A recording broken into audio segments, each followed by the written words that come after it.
여러분 안녕하십니까? 시사토론텐 김기중입니다. 광주 도시철도 2호선이 또다시 지역의 화두로 떠올랐습니다. 민선 7기 이용섭 시장이 도시철도 2호선의 설계를 잠정 중단하고 공론화에 착수한 겁니다.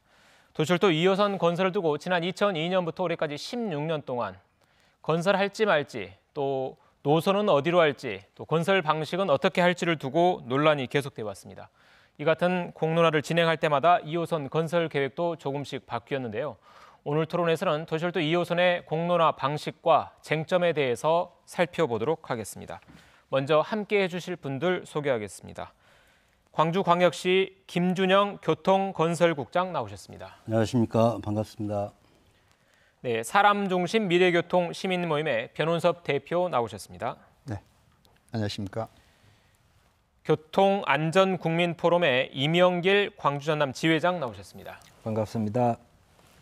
네, 참여자치 21회 이경률 운영위원 나오셨습니다. 안녕하십니까. 네, 모두 나오셔서 고맙습니다. 공론화는 민선 7기 들어서 이용섭 시장의 공약이기도 했고요. 또 찬바람이 불기 전에 결정된다 이런 얘기가 나오면서 9월 말 10월 초 이렇게 좀 결정이 되지 않겠냐 얘기들이 나오고 있습니다. 김준영 국장님, 네. 공론화 지금 어느 정도까지 진행된 건가요? 일단 공론화를 위해서 준비를 하고 있고요. 준비 모임 형태의 어떤 간담회가 시민 모임과 시가 지금 계속 진행하고 있습니다. 3차례 정도 진행을 했고요. 네. 거기에서 지금 어떤 방식으로 할 것인가에 대해서는 약간의 이견이 있습니다. 네. 저희 시 같은 경우는 일단 공론화위원회를 구성해서 어떤 방식으로 할 것인지, 또 설계는 어떻게 하고, 그다음에 진행은 어떻게 하고, 또 결론은 어떻게 도출할 것인지에 대해서 논의를 하고 있고요. 또 특히 이 부분이 지금 저희들은 이 공론화 과정에 대한 의미를 이렇게 부여하고 있습니다. 뭐냐면 지금 16년 동안 우리가 계속 논의를 해왔지 않습니까? 또 크게 3차례 정도 변화가 있었고요. 최초 2002년에 우리 도심 순환선에서 지상 고가 방식, 또 2011년에는 확대 순환선으로 바뀌었습니다. 그리고 지상 고가는 계속 유지되고 2013년에 지금의 어떤 노선이 확정되면서 저심도로 바뀌었습니다. 이 과정에서 충분한 어떤 여론조사, 또 간담회, 설명회, 공청회도 있었고 대다수 시민들은 지금의 저심도 방식을 선호를 했습니다. 그리고 이제 2014년도에 민선 6기에 들어서 이제 전면 재검토가 이루어졌습니다. 그 과정에서 특히 수요 예측 적정성이라든지 또 시의 재정 부담 능력 이런 부분인데요. 당시에 주로 검토됐던 상황이 경제성 측면에서 과연 이게 비용 면에서 또 시 재정 면에서 감당할 수 있는 것인지, 그래서 당시 대심도보다는 저심도가 훨씬 건설비 면에서 저렴하다. 두 번째로는 이제 편의성, 시민들이 이용하는 편의성 측면에서도 이용자가 일단 접근성이 편리하고 또 정시성과 또 안락성이라는 이런 부분에 있어서 시민의 호평을 받았고요. 기술적으로도 이제 저심도다 보니까 지하 구조물이라든지 또 안정적인 구조에 대한 그런 우리가 어떤 검토가 가능한 부분으로 인해서 충분히 논의가 됐고 그 부분에 대해서 검토를 거쳐서 지금 방식이 정해졌습니다. 지금까지 이제 그 과정을 쭉 설명을 해주셨는데 그럼에도 불구하고 왜 다시 이런 이제 공론화 과정을 우리가 다시 거치고 있느냐. 최근에 이제 재정 문제라든지 또 안전성이라든지 기술성에 대한 약간의 또 의견, 다양한 의견이 이제 제시돼가지고 이 부분에 대해서 우리가 지금 검토를 하고 있는 과정이고. 특히 요즘에 이제 강주 이미지가 어떻게 대외적으로 이건 오해, 부정적인 이미지는 오해입니다. 강한 노조, 또 어떤 일을 하면 반대하는 시민단체, 또 시는 거기에 대한 조정 능력이 없다고 그렇게 부정적으로 오해를 받고 있습니다.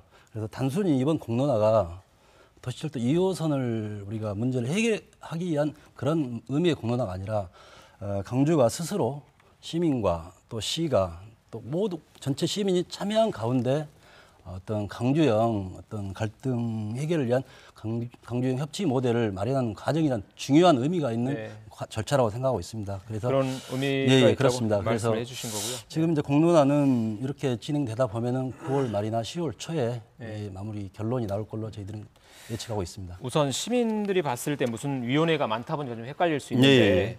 시민권익위원회가 있고 공론화위원회가 있는 거잖아요. 그럼 일단 지금 시민위원회가 논의를 하고 있는데 이 논의는 공론화위원회를 어떻게 구성할 것인지를 좀 그 부분은 별도로 제가 좀 이해를 돕기 위해서 설명을 드리겠습니다. 지금 우리 시민들의 이해를 돕기 위해서 설명을 드리겠습니다. 시민 모임에서 우리 시에 제안을 해왔습니다. 시민 참여형 네. 수기조사 방식의 어떤 제안을 해왔는데요. 거기에서 교통건설국과 시민 모임은 갈등 당사자로서 일단 배제가 됩니다.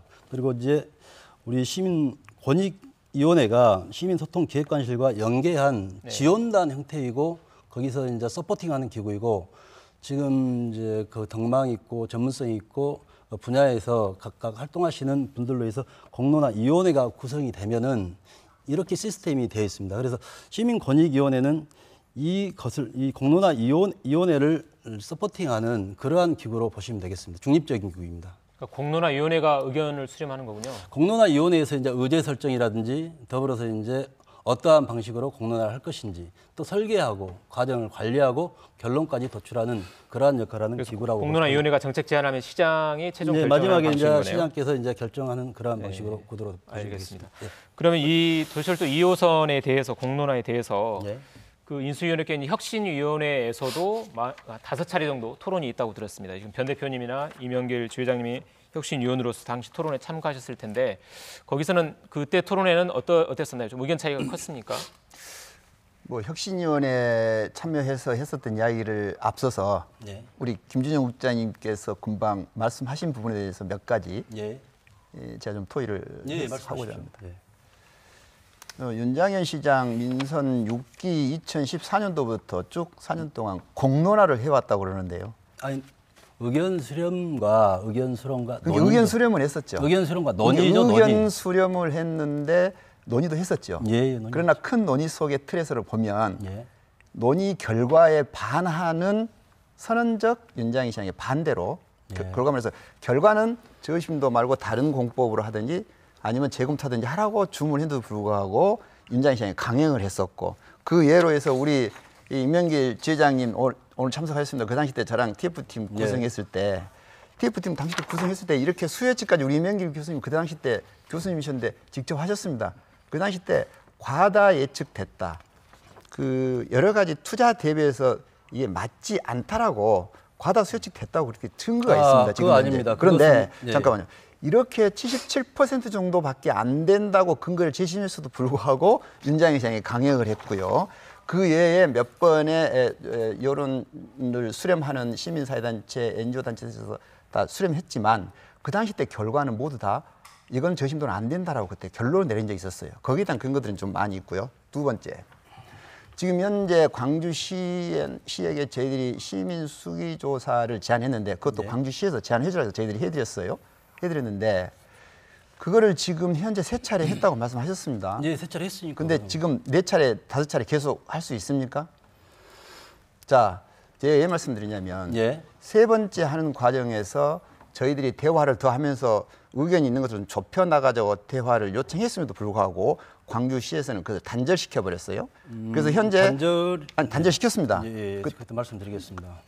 예. 단절시켰는데 그것은 뭐냐면 물론 공론조사, 수기조사 하려면 의견의 차이가 있겠죠. 예. 서로 양측이 이해 당사자, 갈등 당사자들끼리 하는 건 예. 문제가 있는데 그거를 갈등 조정해 달라고 우리 시민소통기획관실에 전달했지 않습니까? 예. 그러면 거기서는 중립적이라고 그랬는데 중립적이지 못하게 진행을 해왔고 거기서 시민권익위원회 해석한 게 아니고 시민권익위원장이 사회만 보고 거기에 진행하는 과정 속에서도 보면은 편향적으로 진행하고 있는 것들이 지금 문제라는 것이죠. 그래서 저희들이 내일 10시에 기자회견해서 저희들 입장을 밝히겠지만 광주 시민들이 참여해서 새로운 민주주의 모델을 만든다고 말씀하셨는데 예. 일방적으로 그건 대화를 중단시켜버리고 말씀드리겠습니다. 예. 시에서 이로운 대로만 공론화를 하려고 하는 것은 그러지 이건 않습니다. 민주주의 협치가 안 맞는 거죠. 시장께서 주장한 거버넌스 문제는 예. 새로운 모델을 만들어서 광주시에게 앞으로 갈등 해결할 수 있는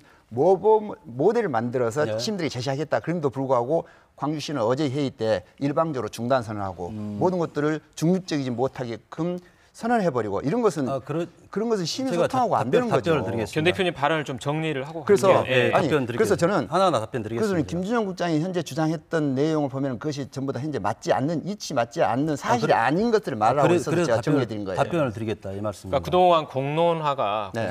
제대로 진행되지 않았다라는 말씀이신 거고 의견 수렴은 했지만 그 과거 윤장현 시장이 그 독단적으로 결정했기 때문에 이건 네. 공론화가 제대로 이루어지지 안 했습니다. 않았다라는 네. 강조이신 것 같고 김정 국장의 반론 예, 있으시면 말씀해 주시죠. 말씀드리겠습니다. 예. 먼저 이제 시민 권익위를 저희와 이해관계 부서인 교통건설국과 또 도시철도 건설본부를 배제하고 시민 권익위를 이제 추천하신 단체가 우리 시민 모임이죠. 그렇습니다. 시민 권익위가 네. 시민소통기획관실을 추천했죠. 맞아요. 중립적인 이치도 저는 잘하고 있다고 보고 있습니다. 왜 잘하고 있다고 보냐면 그건 아닌 것 같고요. 아무튼 사실 두 주체 간에 교통 파트에 있는 부서와 시민 모임과 첨예하게 지금 평행선을 달리고 있습니다. 평행선을 달리고 있는데 다수 시민들은 이 결론이 빨리 나고 이 도시철도에 대해서 빨리 이루어지기를 바라고 있거든요. 근데 언제까지 잠깐만 들어보십시오. 저도 마찬가지예요. 언제까지 갈 수가 없습니다. 그래서 어느 시점에서는 중립적인 위치에 있는 그 기구에서 그 결론을 내주고 공론화위원회를 구성해서 지금 첨예하게 맞서고 있는 그 부분에 대해서 거기 가서 정리하라고 그 단계를 한 단계를 당겨준 거고요. 이해합니다. 두 번째는 수요 예측 부분 말씀드리겠습니다. 수요 예측 관련해서 지금 77%를 말씀하셨는데 당시 제가 교통정책 과장이었습니다. 수요 예측을 이명길 교수님하고 저 같이 진행을 했습니다. 수요 예측을 어떻게 저희들이 시나리오를 잡았냐면요.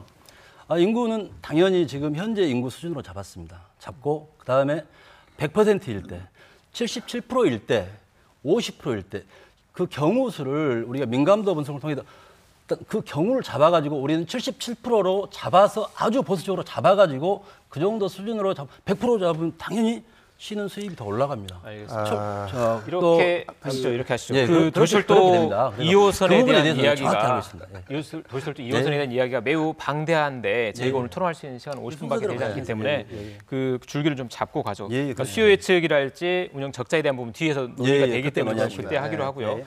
우선 지금 공론화에 대한 얘기가 나왔으니까 공론화 방식에 대한 얘기가 나왔으니까 우선 미래교통 시민 모임에서 공론화를 이렇게 하자라고 시에 지난달 17일에 제안을 했잖아요. 네. 그 내용을 듣고 공론화 방식에 대한 내용을 좀 더 구체적으로 얘기를 해보도록 하죠. 일단 미래교통 시민 모임에서 제안했던 내용, 어떤 방식으로 공론화를 하자라고 제안했는지 그거 먼저 설명해 주시죠. 그러니까 저희들이 이거 오래된 16년이나 됐던 갈등 상황이잖아요. 네. 예, 맞습니다.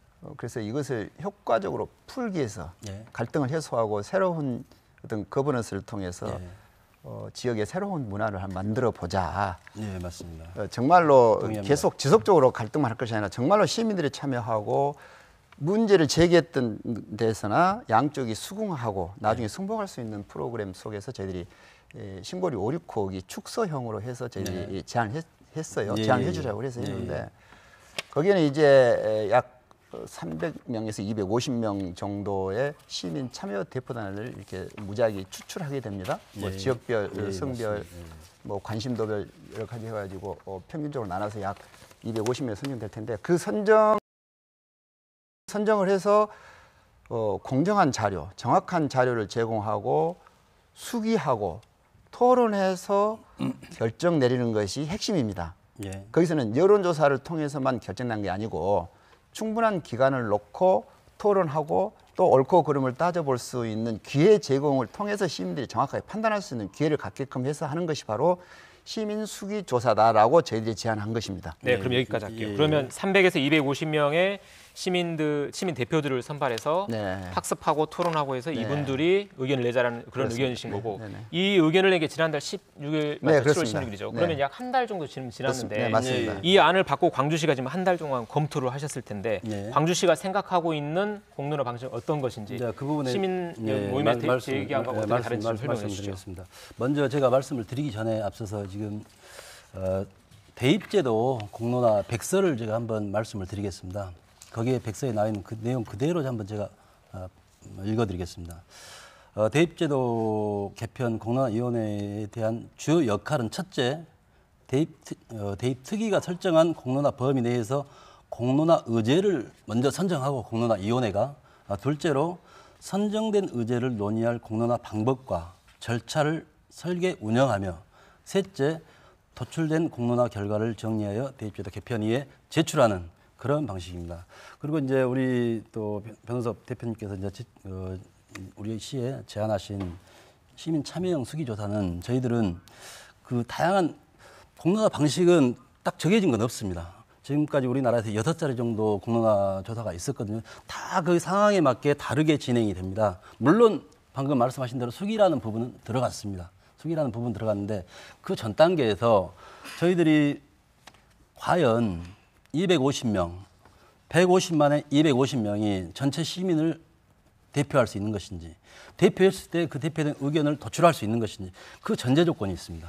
그 전제 조건은 뭐냐면 결국은 그 250명이 전체 150만 시민을 대표할 수 있는 대표성과 그에 대한 신뢰성, 결론에 대한 타당성이 담보가 돼야 되는데 이 부분에서 문제가 생겨버리면 나중에 오히려 이 공론화 과정이 새로운 갈등만 유발하게 되는 그러한 상황이 돼버립니다. 그래서 결국에는 우리는 그렇습니다. 이해 갈등 당사자가 공론화 방식이라든지 이런 부분을 정하기보다는 전문성 있고 또 그 분야의 덕망도 있고 있는 공론화 위원들을 서로가 추천해가지고 거기서 정해서 간다면 훨씬 더 공정하고 객관적인 방식의 공론화가 되지 않을까 생각하고 있는 부분. 그 부분이 우리 시민 모임과 지금까지 제 차이고요. 만약에 거기서 공론화위원회에서 그런 방식이 정해진다면 당연히 우리는 따라서 갈 의향이 있습니다. 잠깐 정리하고 가죠. 광주 씨가 생각하는 안이 그러니까 공론화위원들이 결정한다는 거예요? 아니면 지금 공론화위원들이 시민 대표를 선정한다는 거예요? 아니죠. 공론화위원회에서 어차피 우리 두 주체가 내는 공론화 방법에 대해서는 서로 이견이 크지 않습니까?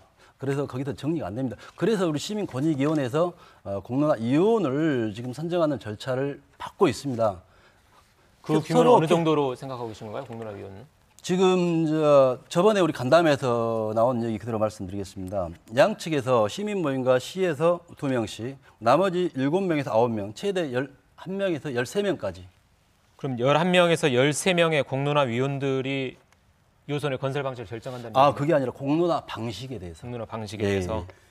제가 그러면 시민들이 참여하는 이거만 정리하고 갈게요. 시민들이 참여하는 그럼 뭐 100명이든 50명이든 시민들이 참여하는 시민 참여형 수기 조사는 검토하지 않고 있는 건가요? 자, 그때 이제 거기서 이제 공론화 방식에 대해서는 여러 가지 경우 수가 있습니다. 그 스펙트럼은 다양합니다. 수기조사도 있을 거고, 뭐 주민 참여형 배심원제도 있을 거고, 여러 가지 방식이 쭉 있겠죠. 거기서 아마 절충화도 있을 수 있고요. 이런 방식들이 거기서 논의돼서 우리 광주 현실에 맞는 공론화 방식이 거기서 결정이 되겠죠. 서로가 합의한다면. 제가 이경훈 의원님 말씀해 주시죠. 우리 굉장히 그 김준우 국장이 정말 굉장히 그 고생하시고 수고 많으십니다. 예. 근데 이제 그 몇 가지 혼란이 좀 있으세요. 이제 좀 더 솔직하게 말씀을 드릴 필요가 있는데요. 사실은 지난번 혁신위가 꾸려져 가지고 혁신위가 도시철도 2호선과 공론화 과정에 대해서 어떤 결정을 했었냐면요. 도시철도 2호선 건설 방향은 공정하고 객관적인 전문가 집단과 시민사회가 참여하는 수기 공론화 과정을 통해 건설 방식, 그러니까 저심도냐 트램이냐 BRT냐를 결론을 도출하자는 것이 최종적인 안이었습니다. 네. 여기서 굉장히 중요한 점이 수기 공론화입니다. 수기 공론화. 그러니까 무슨 말씀이냐면 지금 이제 국장님은 수기 아까 침에 배심원제라든가 또 시나리오라든가 회의제는 다 수기형입니다. 다만 시민 참여에서 20명이 참여할 거냐, 아까 말씀했던 200명이 참여할 거냐 이런 건데요. 우리는 수기형 공론 조사를 통해서 수기 조사를 통해서 16년 해묵은 이 도시철도 2호선 문제를 해결하는 입장이고 그게 혁신에서 합의가 됐습니다. 그런데 지금 이 문제가 복잡해 꼬인 것은 이용섭 시장님의 발언 때문에 그렇습니다. 그 무슨 말씀이냐면 무슨 발언 때문에 그런다고 하십니까? 수기형 조사는 결코 한두 달 내에 결정될 수 있는 사안이 아닙니다. 신고리 5, 6교육기가 이를테면 굉장히 민주적 공론 과정의 모델로 지금 알고 있습니다. 그 모델에 준해서 저희가 제안을 했고 그 모델에 준해서 수기형 공론조사 핵심은 수기 과정이 학습과 토론 그리고 성찰을 통해서 일정한 결론을 도출되는데요. 최소한도 3개월 내지 4개월이 걸리는 겁니다. 따라서 우리 이용섭 시장께서는 후보 시절에 이렇게 말씀하셨습니다. 저희와 같이 워크숍도 참여하시면서 이거 한 6개월 정도 걸리겠다. 연말 내에 결론이 나야 되겠다는 말씀을 저희들 모두 앞에서 하셨습니다. 그런데 어느 날 갑자기 공론조사하고 공론화위원회를 준비팀을 꾸는 과정에서 아마 시민권익위 아마 그 구성 때일 겁니다. 네. 그 언론과 그 간담회 과정에서 9월 말, 10월 초, 9월 초, 10월 말 이렇게 가이드라인을 형성하시는 겁니다.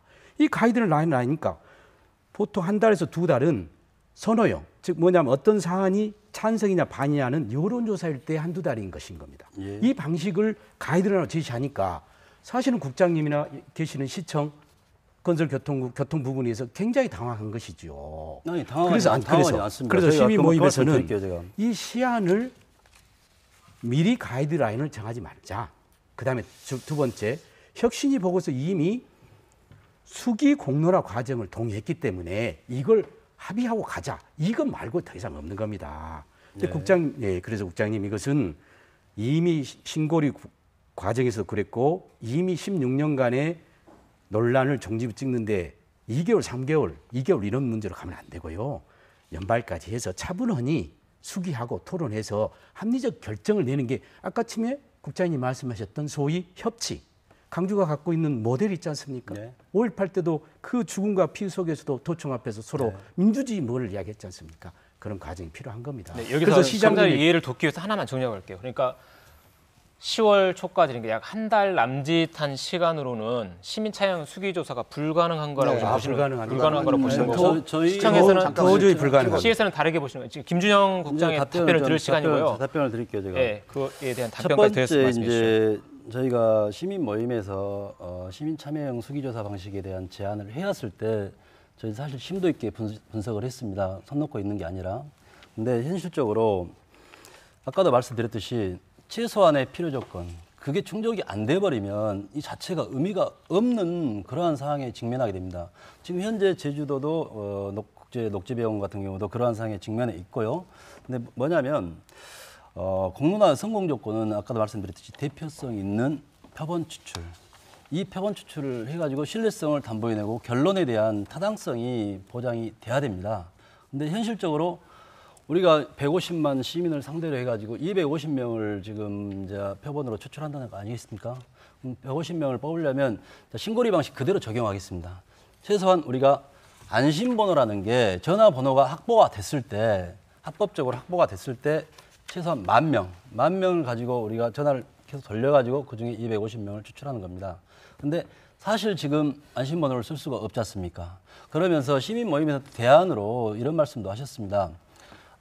그러면 여론조사 기관에서는 전화번호를 가지고 있다. 그 번호를 이용하면 된다. 그래서 또 우리가 또 조사를 했습니다. 국내 굴지의 여론조사 기관을 다 조사를 했습니다.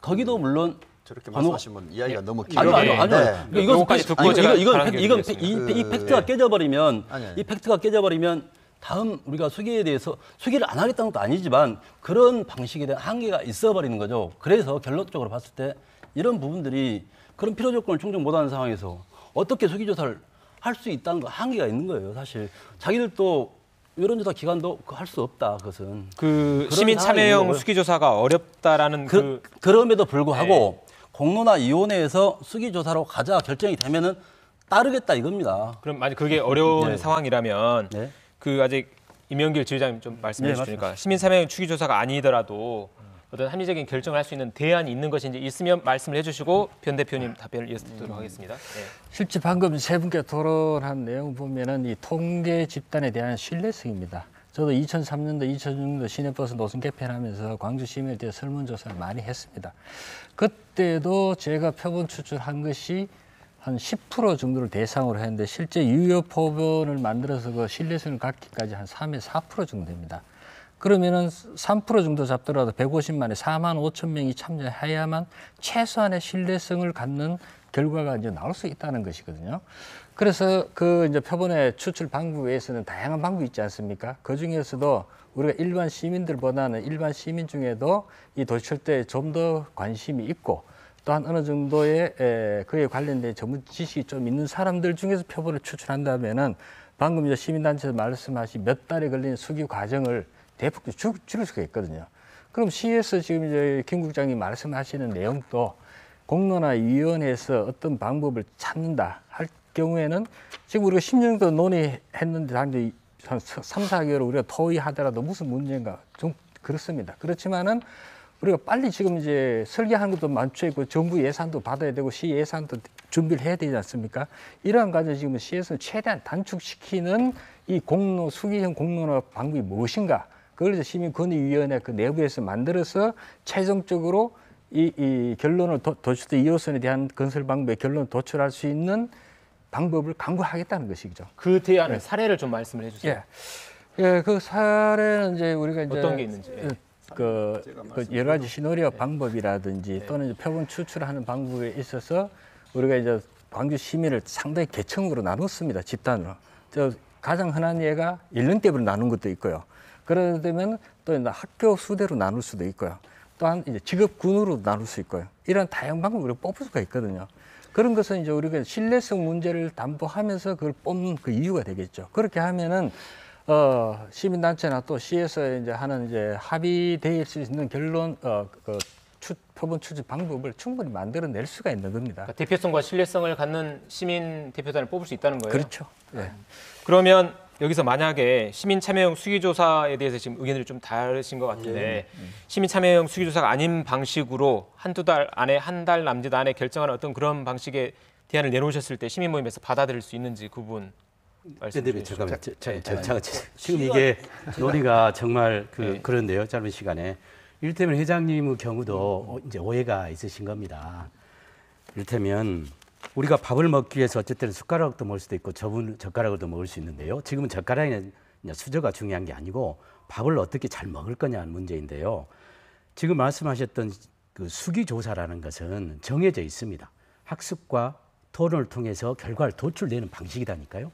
표본을 내는 것은 두 가지입니다. 대표성과 그에 따른 수기성이 얼마나 담보되는 게 핵심이에요. 그러니까 자꾸 장가지로 가실 게 아니고 수기형 참여조사가 동의했기 때문에 국장님 제 말씀 잘 들어보세요.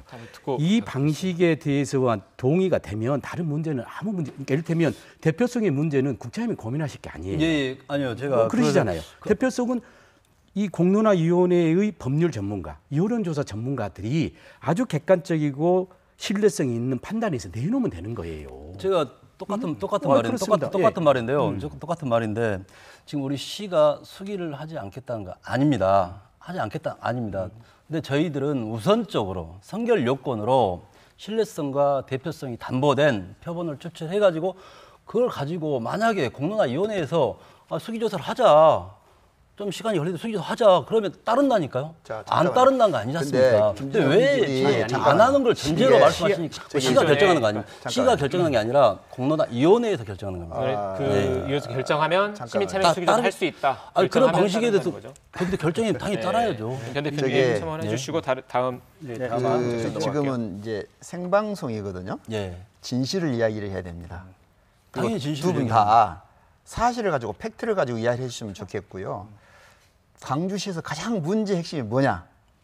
도시철도 정말서 지하철 2호선을 하고자 하는 기본 방향을 정해놓고 공론화를 한다는 게 가장 문제고요. 두 번째, 우리나라 전체 문재인 정부 들어선 이후에 보면 공론화 그러면 일반적으로 보면 모든 거다 수기조사는 기본입니다. 기본. 그 다음에 수기조사를 하려면 최소 3개월은 소요된다는 것을 국민들도 다 알고 계십니다. 근데 그것을 파괴하고 찬바람이 불기 전이라는 그 낱말 하나 용어 하나 때문에 9월 말 10호 철하고 해석해서 기간은 아주 짧고 효과적이지 못하는 여론조사 한두 번 해서 끝내겠다는 광주시의 기본적인 마음들이 듬뿍 담아 있기 때문에 이게 문제가 들어간 거예요. 그래서 대표님, 저희들한테 어제 우리 회의 때 저희들한테 제안했던 것이 무엇이었었죠? 첫째, 개입이 있었던 게 뭐냐면 찬바람이 불기 전이라는 낱말은 없이 최소 3개월 정도 하자는까지 합의했었습니다. 합의가 아니고 저희들 주장입니다. 제안을 저희들 주장인데 저희들이 5개월을 이야기했는데 2개월을 양보를 했어요. 근데 광주시에서 주장한 것은 약 한 달 차이도 나요. 2달 정도 이야기한다고 생각하고 한 달 차이 나고 그다음에 수기조사를 광주시에서는 안 하겠다는 못 하겠다는 마음이 깊이 깔려 있어요. 그것이 깔려 있지 않단다면 지금 사전에 수기조사를 하기 위해서 공론화위원회 구성하기 전에 그 틀을 두 가지만 합의하면 공론화위원회 넘기죠. 그렇게 우리들이 다 마음을 내려놓고 양보를 다 했어요. 그럼에도 불구하고 광주시에서는 어제 최종 선언하기를 시민모임과 대화하지 않겠다. 더 이상 준비 모임은 하지 않겠다라고 선언을 해버리면 소통이 아니고 이건 불신을 증폭시키고 갈등을 해소한 게 아니라 갈등을 오히려 확대시켜서 다음 도시철도 여성 문제만 아니고 어등산 문제, 뭐 백화점 여러 가지 문제들 이런 것까지 혼동되게 새로운 문화가 형성되지 않아 버려요. 그래서 저는 민주주의 원칙의 수위조사는 당연히 해라. 그것만 하면 우리들이 공론화위원회에 넘기겠다라고 그렇게 양보했지 않습니까?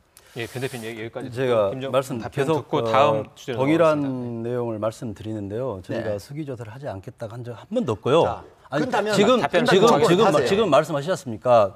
제가 그럼 계속 수기조사 하시겠습니까? 지금 우리 방식에 대해서 아니, 서로 수기조사 지금 동의하시겠습니까? 아니, 방식 말씀드리지 아니, 않습니까? 정말 이게 수기조사를 동의하시겠습니까? 그것만 대답하세요. 아니, 그렇게 말씀하시면 안 되죠. 아니, 그러니까 수기조사를 안 하겠다는 거 아닙니까, 지금 현재? 안 하겠다는 게 아니다니 그렇게 말씀하시면 안 되죠. 그럼 수기조사 지금 하실 수 있다면 아니, 한다고 공표해 제가 주세요. 말씀드리지 않습니까? 공론화위원회에서 지금 수기라는 공론화의 방식으로 기본은 간다면 수기조사라니까요. 답변 아니, 듣고 간다면 수기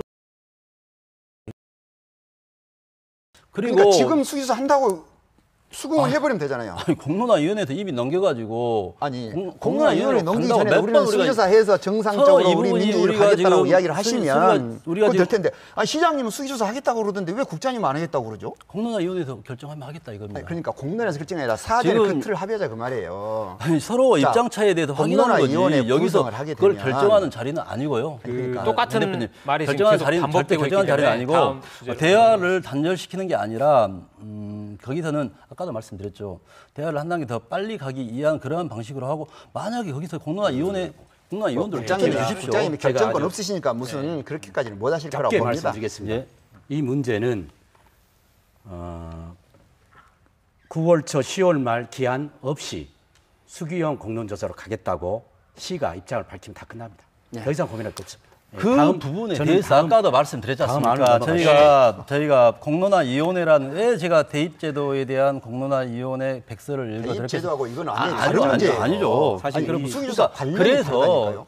각 지역마다 각 그러니까 사람마다 광주 방식이 시는 틀리고 완전히 광주에 수기조사를 안 맞는 하겠다고 고집피고 있는 거죠, 지금 현재. 그러지 않습니다. 그거 아닙니다. 절대 그냥 아닙니다. 민주주의 원칙으로 합의 제도로 그게 가세요. 아니고요. 안건이 굉장히 중요한 게 예, 많이 있는데 이걸 중요한 내용들이 또 이어서 계속 있기 예, 때문에요. 여기서 예. 제가 이렇게 정리를 예. 하고 갈게요. 그러니까 그 시민 참여형 수기조사에 대해서 우리 시민 모임이나 시민 단체에서는 5개월이든 걸리든 3개월이 걸리든 꼭 시민들이 참여하는 시민 참여형 수기조사를 해야 된다는 거고. 그것이 핵심이죠. 지금 이 시에서는 공론화위원회에서 결정하면 받아들일 수 있지만 그리고 그 전에 한 가지만 제가 다 하겠다는- 첨가드릴게요. 그 계속 반복되고 있으니까 여기서 정리하고 아니, 넘어가겠습니다. 반복된 사안 아닙니다. 아니, 근데 국장님- 뭐냐면 저희가 16년 동안 이 사안을 가지고 논의를 해왔습니다.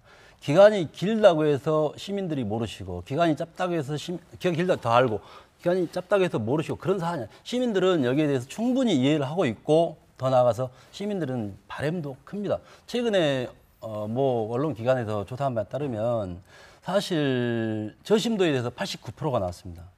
그리고 도시철도 2호선에 대해서 87% 찬성이 지금 나왔습니다. 현재 합의되지 않는 여론조사 결과 가지고 여기서 아니, 발표하시면 그런 사례를 지금 말씀드려- 현재 시민들 또 왜곡되니까 그러니까 그런 사례를 이게 말씀드리는 지금 겁니다. 문제라는 거예요. 그렇죠. 이게 바로 국장님이 국장님께서 이런 시민들의 굳이- 여론을 호도시키고 굳이 불필요한 여론을 해서 본인 스스로께서도 아니, 이거는 협치하고 자 아니, 그러면 그 여론조사에서는 말씀하시면 안 수기조사를 되죠. 해서 공론화를 해서 결정하자는 여론이 많던가요? 수기조사 하지 말자 하던가요?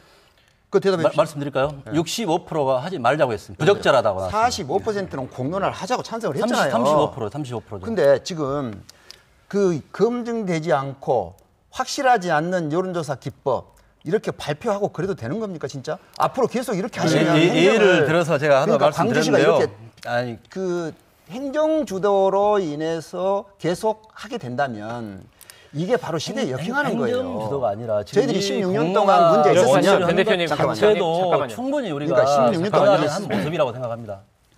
지금 도시철도 2호선에 대해서 좋습니다. 시청자들한테 제대로 된 정보를 제공하는 것도 굉장히 중요하잖아요. 그래서 양쪽이 서로 의견이 다르고 다투는 모습만 나가는 거는 뭔가 복잡하다라는 인상만 줄 뿐이지 정확한 정보를 제공하지 못합니다. 그러니까 방식을 수기조사 방식에 대해서 서로 의견이 다르다라는 것은 네. 충분히 이제 확인이 됐으니까요. 2호선을 둘러싼 여러 가지 내용 중에 쟁점에 대해서 좀 짚도록 예, 예, 하겠습니다. 그렇죠. 우선 41.9km 도시철도 2호선 가운데 1단계, 2단계, 3단계가 2025년까지 차례로 개통될 예정이다라는 게 현재까지 확정된 내용이고요. 맞습니다. 그다음에 저심도 경전철 방식으로 지금 진행되고 있고 이게 설계가 진행 중이었는데 예. 이 저심도 방식에 대해서 한쪽에서 그 저심도 방식이 예산이 많이 들기 때문에 트램이나 BRT 방식을 하자는 반대하는 입장이신 거고 또 한쪽은 저심도 방식으로 그대로 가자라는 입장이 있는 것 같아요. 이 저심도 방식에 대해서 찬성과 반대 이유를 먼저 들어보도록 하겠습니다. 이쪽에서는 이명길 지회장님 그리고 이경률 의원께서 말씀해 주시면 되겠습니다. 먼저 이명길 지회장 말씀해 주시죠. 예, 저심도 방식은 사실상 이제 대심도에서 기존의 현재 광주 도시철도 1호선이 이제 대심도로 건설이 되었죠. 그 당시만 하더라도 전국의 이제 광역시는 도시철도가 반드시 있어야 되겠던 소위 말하면 좀 붐이 일어난 상태였습니다. 도시철도 1호선에 이제 노선 결정이 난 이후부터 제가 이제 자문위원회 참석했는데 그때도 도시철도 1호선이 앞으로 광주시 이제 주축되는 노선이기 때문에 특히 시내버스와 일반 승용차 및 택시에 관련돼서 이 환승 체계라는 특히 역사 위치, 운행 간격 등을 이제 상당히 조심스럽게 우리가 접근을 해야 된다 말씀드렸는데 사실 현재까지도 1호선하고 시내버스 또는 일반 자가용차와의 이제 환승 체계 제대로 이루어지지 않았기 때문에 현재 적자가 발생하고 있다고 보거든요. 그래서 도시철도 2호선은 당초에 저희들이 이제 검토할 때 노면 트램도 검토를 했습니다. 또 자기 부상 열차 그리고 모노레일 지금 대구의 3호선이 모노레일 되죠. 그리고 김해 경전철까지 고가 방식의 경전철까지 다 검토를 했습니다. 그런데 현재 이제 여러분 잘 아시다시피 광주시 이제 도로 특히 1차 순환 도로의 도로 구조를 보면은 지금 성령 출퇴근시에 상당히 정체가 심합니다. 그래서 2015년도에 광주시가 부담해야 될 교통 정체 비용이 1조 약 1,000억 원이 됩니다. 어마어마한 수치죠. 이러한 상황에서 광주시가 당초에 고가를 갈 때, 왜냐 고가형도 괜찮습니다. 대구의 이제 3호선이 고가의 대표적인 예로 우리 이야기를 하고 있는데 이것이 그 당시에 그 민선 5기 때인가에 이 고가를 가기 결정했죠. 그런데 이 나온 의견이 미관이 좋지 않다. 예술의 도시에서 이같이 그때는 사실 기둥을 만든 고가를 만든 기둥 공법이 조금 미약했습니다. 해서 나온 것이 저심도 방안에서 한국철도기술연구원의 연구원들이 제안을 했죠. 이것은 지금 이제 저심도라는 것은 실제 보면은 우리 그 서강유역 앞에 그 이순환도로 지나가고 있죠. 그것을 위에 이제 덮은 형태로 보시면 됩니다. 그것은 뭔가 하면은 공사 기간이 짧고 공사비도 사실상 상당히 적게 들고 또한 소음 문제에 있어서도 상당히 어느 정도 노면 전차 이런 것보다 상당히 유리하고 또한 실제 도시에서는 대부분의 대용량의 대중교통 체계는 신속성이나 쾌적성을 기본적으로 요구를 하고 있습니다. 예를 들면 서울의 중앙버스 전용 차로제 같은 경우에는 그 신속성에 있어서 상당히 약하죠.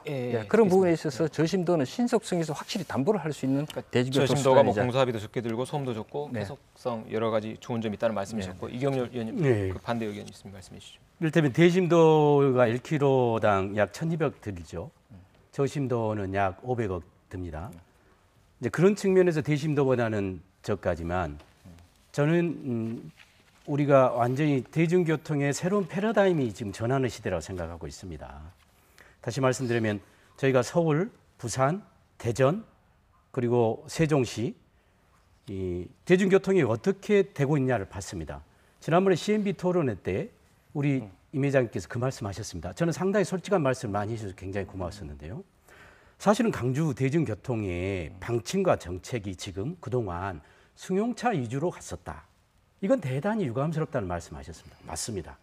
강주의 혼잡은 승용차 위주 정책으로 가면서 대중교통 정책으로 전혀 옮기지 않았기 때문입니다. 그런데 이제 결단이 와야 됩니다. 오늘 중앙뉴스에 나왔습니다. 강주시가 최초로 교통사고 1위 5명을 벗어났습니다. 국장님 그러셨죠? 이건 정말 칭찬받을 일입니다. 왜냐? 여러 가지 강주시에서 교통사고를 줄이기 위해서 최대한 노력을 한 겁니다.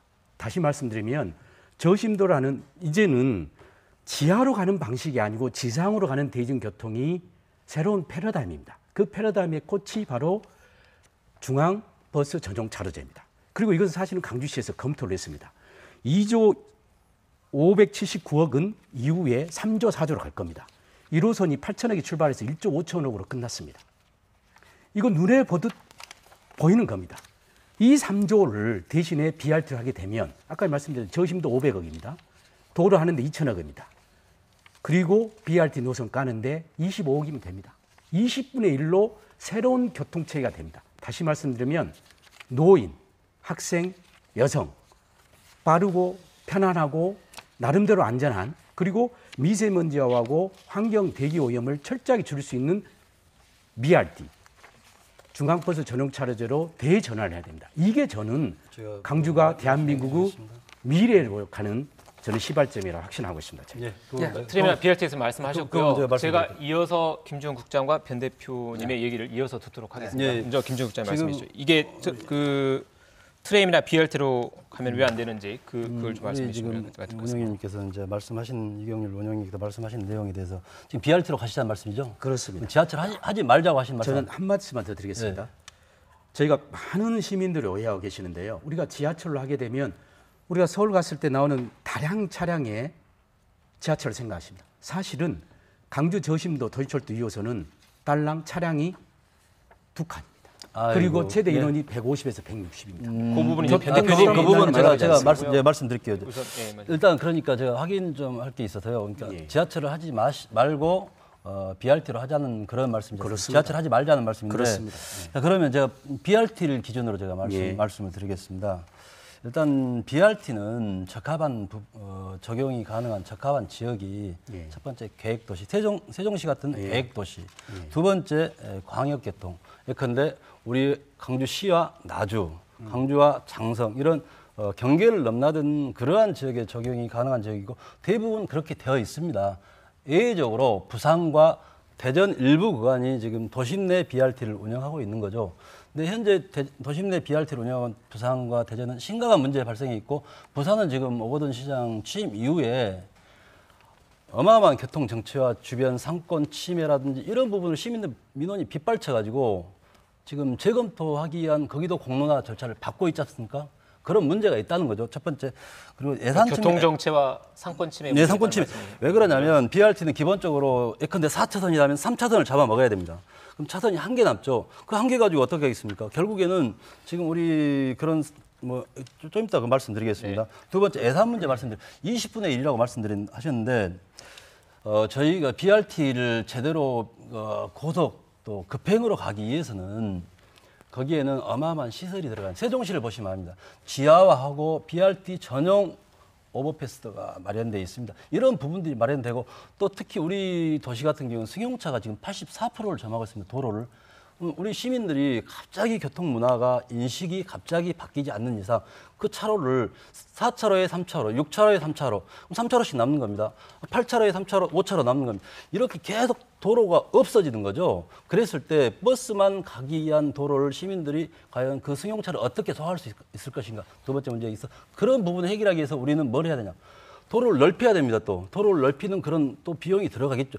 예. 그래서 계산을 간략히 해보면은 일단 거기에는 BRT 같은 경우는 저희가 1조 1,369억을 저희들이 추정을 했습니다. 그러니까 20분의 1이라는 것은 말이 안 됩니다. 사실 거기에 오히려 시비가 지하철보다도 3천억이 더 들어갑니다. 3,100억 정도가.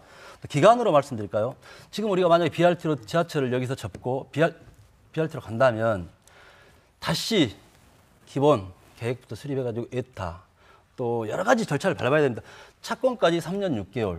거기서 우리가 버스가 다니려면 공사를 해야 될 거 아닙니까? 거기에 한 3년, 6년 6개월이 걸립니다. 만약에 시민적 합의가 도출되지 않는다면 더 많은 시간이 걸리고요. 김재국 국장. 그러니까 이거 정점이니까. 이거 말씀드릴게요. 저희들도 말할 수 있는 기회를 좀 주셔야 그러니까요. 빨리 간략히 마무리해 주시고 두 개만 말씀드릴게요. 두 개만 말씀드릴게요. 그리고 지금 우리가 지금 도철 2호선이 지나가는 구간에는 45개의 교차로가 있습니다. 이 교차로를 보통 200m, 300m 간격이거든요. 그러면 접근을 만들려면 결국은 시작점과 끝점이 계속 접근로입니다. 그래버리면 이게 차로가 교차로에서 소화가 안 됩니다. 그리고 그 BRT 차량만 위한 도로이지 나머지 차량은 아주 교통 지역으로 광주가 변할 수도 있습니다. 네. 이런 부분이죠. 여기서 이렇게 한 가지만 하시죠. 더 말씀드릴까요? 네. 특수구간 문제인데요. 남광주 교차로라든지 고가지 않습니까? 까지만 듣겠습니다. 약 대군고가 3분 정도 혼자 이런 부분에 대해서 전남도 효금 같은 게 어떻게 그 저희가 토론 시간이 약 예. 7분 예, 정도밖에 안 말씀하십시오. 남아서 그래서 그 변 대표님 부분에 대해서 반론을 현실적으로 간단히 1분 정도만 어렵다 듣고 이겁니다. 그 재정 부담의 문제, 재정 문제 아니, 그 저희- 문제를 알겠습니다. 마지막 알겠습니다. 주제로 넘어가도록 하겠습니다. 국장님은 한 1분 정도만 간단히 국장님은 해주시죠. 3분 이상 하게 하고 저는 1분 아니, 이내 하라면 좀 약간 불평등하지만 이경주 그래도 많이 말씀 하셔가지고. 그래도 네. 말씀드리겠습니다. 예. 그 저희들이 이제 말씀하셨다시피 부산, 세종, 대전, 인천 등 수도권 다 가봤습니다. 그리고 또 개인적으로는 프랑스, 뭐 스페인, 일본 이렇게 다 가보고 답사 갔지요. 특히 광주 지하철 2호선 전 구간을 수번 답사를 했죠. 우리도 물론 그렇게 답사를 했죠. 예. 다 그래서 가봤고. 전봇대 하나까지 또 역세권도 다 파악했습니다. 그렇죠. 저희도 당연히 그래서 그렇게. 다녀본 결과 뭐라고 어떻게 나왔냐면 저희들이 네, 판단해보면 말씀하십시오. 출퇴근 시간에 아까 많이 밀린다고 그랬지만 우리 광주시 출퇴근 시간에 밀린 분수가 28분 50초로 국토교통부 통계가 나왔더라고요. 네. 아침 출퇴근 시간에 그것도 밀린 것이. 그런데 지금 현재 2호선을 건설하지 않고 수안지구에서 30분 이내, 예를 들어서 하남공단에서 30분 이내, 네. 또한 문흥지구, 용전, 망월동, 첨단과학기술에서 30분 이내에 들어올 수 있는 교통망이 집 급행버스랄지 이런 거 교통망을 그리면 충분히 지금도 도착할 수가 있어요. 그런데 예.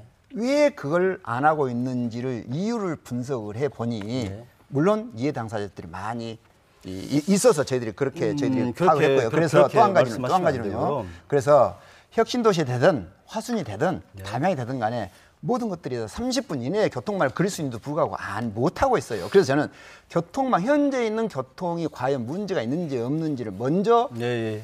탁 떠오르더라고요. 예, 예, 예. 도저히 뭐 2조에서 3조 원 들어가지고 왜 지하철 2호선을 해야 되느냐 이게 궁금증이 생기는 거예요. 그래서 만약에 꼭 2호선이 필요하다면 예. 그래서 혹시 BRT가 대안이겠지 않느냐라고 저희들이 이야기해서 지금 BRT 장점을 이야기한 거였었어요. 예. 지금 저심도로 반대한 이유는요. 첫째는 뭐냐면 미래성이 없습니다. 그다음 경제성이 없습니다. 그다음에 효율성도 없습니다. 그다음에 편의성도 없습니다. 네. 그래서 미래를 봐야 되고 수용차 등록세 수도 지금 급격히 줄어들고 있는 마당에 왜 도시철도 2호선을 2조에서 3조 원까지 들여서 쓰려고 하냐 그 말이에요. 그래서 저희들이 말씀하신 근거에 예, 대해서 바로 근거 말씀해 있습니다. 주십시오. 근거 있습니다. 지금 현재 시에서 주장한 것은 뭐 1년에 800억이라고 하고 저희들이 주장한 1,300억이라 합니다. 아니 그게 아니라 3조 아니, 지하철을 아니, 3조라는 근거에 대해서 제가 잠깐만요. 납득이 좀 안 돼서 드리는 말씀입니다. 그러니까요. 지금 김 대표님 발언을 마무리해 주십시오. 그러니까요. 현재 투자 대비해서 경제성이 없다. 그다음에 우리 시민 10%를 이용하게끔 하는 효율성이 부족하다. 90%는 이용하지 못한다. 그다음에 미래성이 없다. 경제성, 효율성이 없고 편의성까지도 없다라고 저는 간결하게 정리하겠습니다. 예, 답변, 마무리. 어차피 제가 그 답변 시간이 이렇게 하겠습니다. 다음 뭐 재정 제가 부담이랄지 이런 부분 2분만 얘기를 해야 주시면 되는데 말씀드릴게요. 아니 아까 그 2분 해버리면 이렇게 다 하죠. 끝나고 지금 시간이 정확히 한 4분 정도밖에 남지 않아서 네. 김종욱 부장 측 2분, 그 변 대표님 측 예, 예. 2분씩만 마지막으로 예, 예, 예. 하시고 싶은 말씀을 하시고 마무리를 하도록 네, 하겠습니다. 일단 이렇습니다. 3조는 될 수가 없고요. 지금 우리가 총사업비로 20%가 넘어가면 그 사업에 대해서는 타당성 제소를 받아야 됩니다.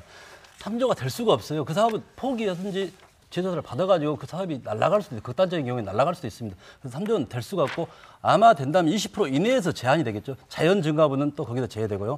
두 번째 BRT를 했을 경우에 우리가 지금 지하철을 대체하기 위해서 교통 수요를 고려했을 때 버스가 지금 430대가 들어가야 됩니다.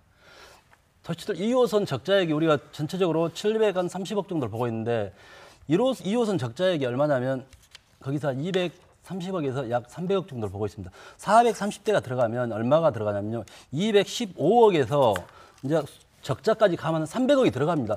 BRT를 넣는다고 해서 적자가 발생하지 않는 게 아니에요. 사실 적자가 발생합니다. 그리고 10%가 아니라 지금 103만 정주 인구가 사는 지역을 2호선이 가는 겁니다. 인구 70%입니다. 수송 분담률이 10%이지 우리 103만이 이용할 수 있는 그 구간을 이걸 돈다 이거예요. 철도가. 그래서 10%가 이용하는 그런 구간이 아닙니다. 그래서 그런 부분들을 종합적으로 고려하고 미래성 당연히 고령사회에 대해서 대비해야죠. 그런 부분까지 고려해서 지금 고민하고 있는 겁니다. 그럼 이명길 지회장 시간이 약 한 40초 정도 남았으니까 나머지 시간 말씀해 주십시오. 예, 실제 이제 심나제 말씀하신 이제 노면 전차, 트램이라든지 BRT 같은 경우에는 광주시의 교통체계 전체를 뒤바꾸지 않으면 절대 불가능한 시스템입니다. 현재 우리가 이제 가장 요구하는 것도 시스템을 인공지능화하는 시스템을 넣자고 이야기하는데 지금 기술 개발이 지금 아직까지 요원합니다. 또한 이제 방금 말씀하신 경제성, 미래성, 편리성이 없다고 하셨는데 실제적으로 이것을 이제 만들 수는 충분히 있고 현재 가능합니다. 이것을 만든 것이 도시철도 2호선이 되거든요.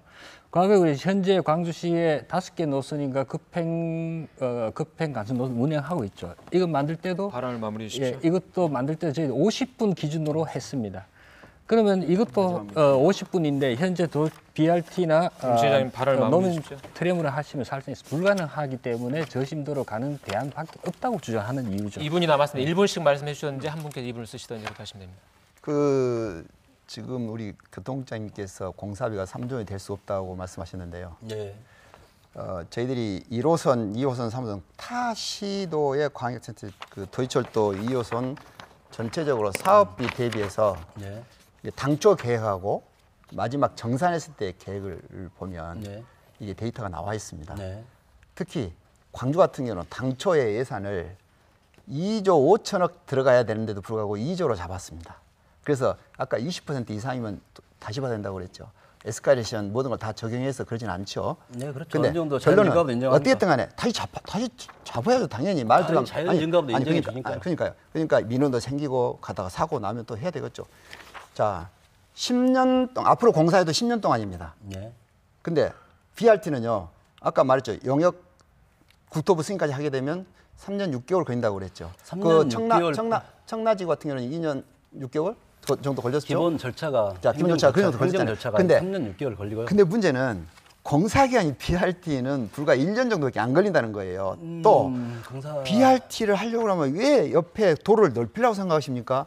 기존에 있는 도로를 전용 차선 만들어서 BRT를 깔면 되는 건데 자꾸 넓히려고 하는 거예요. 그러니까 예산이 많이 들어간 거죠. 아니, 그러니까 4차선 광주시는 지금 현재 딱 보면 어떻게 하겠습니까? 안 될 것만 성령 전문적으로 안 될 것만 해결해야죠. 계속 이야기하는 아니, 거예요. 4차선, 3차선 그리고 잘 아니 해결이 안 그러면 되는 거예요. 도시철도 2호선은 안 할 것만 계산하고 하기 때문에 문제라는 그러진 거니까요. 않습니다. 그러면 현실적인 이경률 문제에 대한 위원님 분석을- 20초만 말씀해 네, 주십시오. 마무리하겠습니다. BRT는 전 세계에 지금 하나의 패러다임입니다. 버스터 뉴욕 말씀하셨잖아요. 마저도 지금 그간 BRT 그건 기본 잘못 알고 도시에서도 있어요. 아니, BRT가 정확한 저는 이제 새로운 교통체계의 승용차 위주에서 버스를 중심으로 한 대중교통체계가 전환이 와야 네, 됩니다. 마무리하도록 하겠습니다.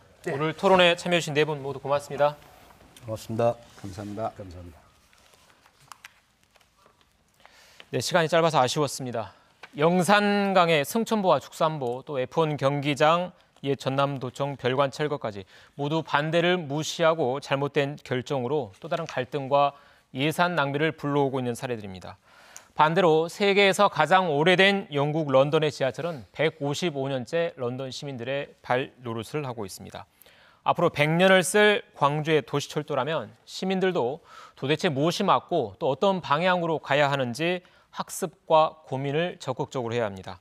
공론화 과정에서 시민들의 의견을 충분히 듣고 공정한 합의를 이끌어내야 부끄러운 기록으로 남지 않을 것입니다. 시사 토론 10 오늘 순서는 여기서 마치겠습니다. 시청해주신 여러분 고맙습니다.